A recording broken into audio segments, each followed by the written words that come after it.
One of our deepest longings is to discover our identity, to understand who we are, where do we belong, and what is our purpose.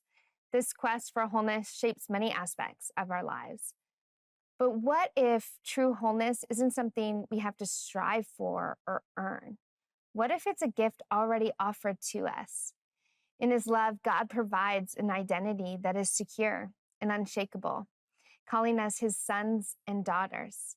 And so I want to share a story of a woman who desperately sought wholeness, someone who needed to know that her identity wasn't defined by her past or the opinions of others. And her story is found in John 4, and it's that of the Samaritan woman at the well. Through a powerful yet gentle encounter, Jesus reveals to her who she truly is and offers her the opportunity to turn her life around. This is what we see in her story. First, we see that Jesus offers a path to wholeness regardless of our past. The Samaritan woman carried the heavy burden of a troubled past. She had 5 failed marriages and in a current relationship that left her feeling unworthy. In her society, that history was really scandalous, and it weighed on her, causing her shame. But when Jesus speaks to her in this moment that we see in John 4, she's surprised, asking, "Why are you, a Jew, talking to me, a Samaritan woman?"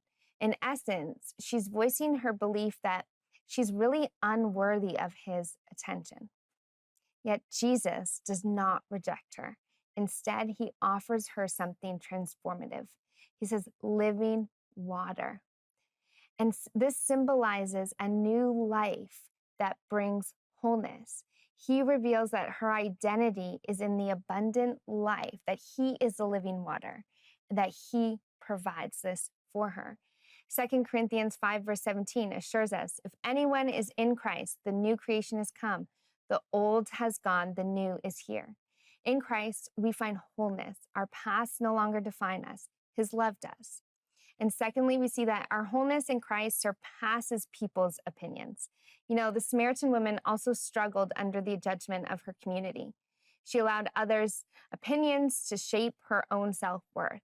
How often do we let others' judgments dictate our identities? But Jesus doesn't allow those opinions to define her. He speaks directly to her heart, inviting her to see herself through His eyes. He tells her, if you know who I am, you would ask me for a drink. In other words, you are worth something to me. You are loved and you are valued. Ephesians 1:4 reminds us of this too, that even before He made the world, God loved us and chose us in Christ. We are cherished and accepted by God, and that's where our worth lies. And as we begin to understand that, it builds in us a bold faith.